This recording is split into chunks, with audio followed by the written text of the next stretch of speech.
മറ്റൊരു വാർത്തയിലേക്ക് റഷ്യയുടെ സാമ്പത്തിക രംഗത്തെ തച്ചുടച്ച് രാജ്യത്ത് വൻ ഇന്ധന പ്രതിസന്ധി. റിഫൈനറികളിലേക്കുള്ള യുക്രൈന്റെ ആക്രമണം ആണ് റഷ്യയെ വൻ പ്രതിസന്ധിയിലേക്ക് തള്ളിവിട്ടത്. ഇന്ത്യയിൽ നിന്നുള്ള ഇന്ധന കയറ്റുമതിയെ ആശ്രയിക്കുകയാണ് ഇപ്പോൾ റഷ്യ. വി വിനോദ് ചേരുന്നുണ്ട്. വിനോദ്, ഇന്ത്യ തന്നെ ഏറ്റവും അധികം ഇന്ധനം വാങ്ങിച്ചിരുന്ന രാജ്യങ്ങളിൽ ഒന്നാണ് റഷ്യ. പ്രത്യേകിച്ച് അമേരിക്ക ഈ റഷ്യയിൽ നിന്ന് എണ്ണ ഇറക്കുമതി ചെയ്യുന്നതിനെ തുടർന്ന് താരിഫ് വർദ്ധിപ്പിച്ചിരുന്നു. അങ്ങനെ ഒരു താരിഫ് വാറിലേക്ക് തന്നെ പോയതാണ്. പക്ഷേ അപ്പോഴും ഇന്ത്യ റഷ്യയിൽ നിന്ന് കൂടുതൽ എണ്ണ ഇറക്കുമതി ചെയ്തിരുന്ന പശ്ചാത്തലമുണ്ട്. ഇപ്പോഴിതാ അതേ റഷ്യ തന്നെ വലിയ പ്രതിസന്ധി നേരിടുകയാണല്ലോ. അത് ആഗോള തലത്തിലടക്കം ബാധിക്കാൻ സാധ്യതയുള്ള ഒന്നല്ലേ?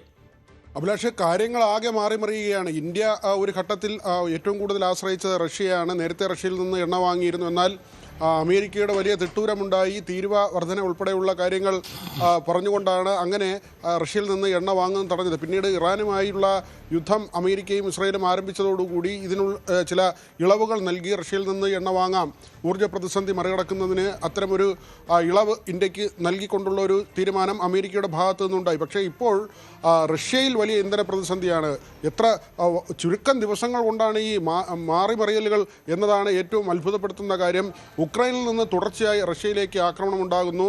റഷ്യയുടെ എണ്ണ ഉൽപ്പാദന കേന്ദ്രങ്ങളിലേക്ക്, ഊർജ്ജ സംഭരണ കേന്ദ്രങ്ങളിലേക്കൊക്കെ തന്നെ തുടർച്ചയായി ഉക്രൈനിൽ നിന്ന് ആക്രമണം ഉണ്ടാകുന്നു. 34 പ്രധാനപ്പെട്ട എണ്ണ സംഭരണ കേന്ദ്രങ്ങൾ, അതിൽ 24 കേന്ദ്രങ്ങൾ, റിഫൈനറീസ് ഉൾപ്പെടെയുള്ള കേന്ദ്രങ്ങളിലേക്കാണ് ഈ ആക്രമണം നടക്കുന്നത്. മാത്രമല്ല, റഷ്യൻ കപ്പലുകളെ അസോവ് സമുദ്രമേഖലയിൽ ഉക്രൈൻ ആക്രമിക്കുന്നതിലെയുണ്ട്. 3 കപ്പലുകളാണ് നേരത്തെ കഴിഞ്ഞ ദിവസങ്ങളിൽ ആക്രമിച്ചത്. അതിൽ 4 ഇന്ത്യക്കാർ, മലയാളി ഉൾപ്പെടെയുള്ളവരാണ് അതിൽ കൊല്ലപ്പെട്ടത്. അങ്ങനെ കരയിലും കടലിലുമായി ഉക്രൈൻ റഷ്യയ്ക്ക് നേരെയുള്ള യുദ്ധം ശക്തിപ്പെടുത്തുകയാണ്. അവിടെയാണ് റഷ്യ അടിപതർന്നത്. ഇന്ത്യയോട് ഇപ്പോൾ ഇന്ധന സഹായം അഭ്യർത്ഥിച്ചിരിക്കുകയാണ് റഷ്യ.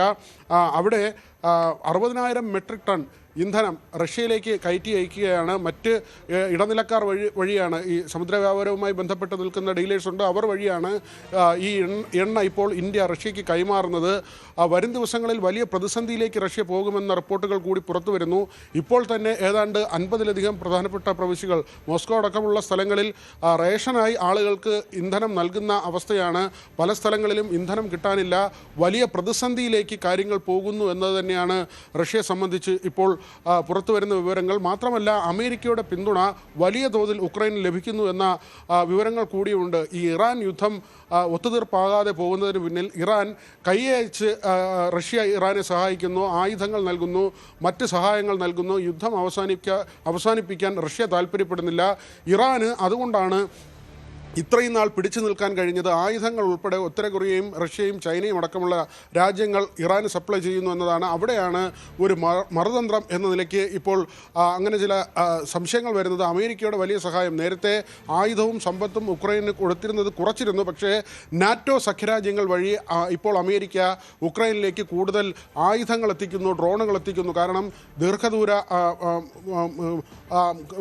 ത്തിൽ ആക്രമിക്കാൻ കഴിയുന്ന മിസൈലുകൾ അല്ലെങ്കിൽ അങ്ങനെയുള്ള ഡ്രോണുകൾ, ആയുധങ്ങളൊക്കെ തന്നെ ഉക്രൈന് അമേരിക്ക നൽകുന്നതാണ്. അതുകൊണ്ടാണ് ഇത്രയും ശക്തമായി ഉക്രൈന് ഈ യുദ്ധം മുന്നോട്ട് കൊണ്ടുപോകാൻ കഴിയുന്നതെന്ന സംശയം റഷ്യ ഉൾപ്പെടെ പങ്കുവയ്ക്കുന്നു. ഇറാനിൽ, പശ്ചിമേഷ്യയിൽ അമേരിക്കയെ പ്രതിസന്ധിയിലാക്കുന്നതിന് ഒരു തിരിച്ചടി എന്നോണം അമേരിക്ക ഉക്രൈൻ വഴി റഷ്യയെ തിരിച്ചടിക്കുന്നു. അങ്ങനെ ഒരു വിലയിരുത്തലിലേക്കാണ് പോകുന്നത്. ഇപ്പോൾ നയാര ഗ്രൂപ്പിൽ നിന്നാണ് ഇത്രയും ഇന്ധനം, 60,000 മെട്രിക് ടൺ ഇന്ധനം ഇന്ത്യയിൽ നിന്ന് റഷ്യയിലേക്ക് കയറ്റുമതി ചെയ്യുന്നത്. അഭിലാഷ്, യെസ്, എന്തായാലും ലോകത്തിലെ തന്നെ ഏറ്റവും വലിയ എണ്ണ ഉൽപാദക രാജ്യങ്ങളിൽ ഒന്നാണ് റഷ്യ എന്നതാണ്. ഒരാഴ്ച കൊണ്ട് റഷ്യയെ, യുക്രൈനെ ഇല്ലാതാക്കാൻ ശേഷിയുണ്ട് റഷ്യയ്ക്ക് എന്ന വീരവാദത്തോടു കൂടിയായിരുന്നു റഷ്യ യുക്രൈന് നേരെയുള്ള ആക്രമണം ആരംഭിച്ചത്. പക്ഷേ വർഷങ്ങൾ പിന്നിടുമ്പോഴും ആ യുദ്ധം അവസാനിച്ചിട്ടില്ല. പ്രത്യേകിച്ച് എണ്ണ മേഖലയിലെ റിഫൈനറികളിലെ 40% പ്രവർത്തനങ്ങളെ ഇപ്പോൾ യുക്രൈൻ്റെ ആക്രമണം ബാധിച്ചിരിക്കുന്നു എന്ന വിവരം കൂടിയാണ് പുറത്തേക്ക് വരുന്നത്.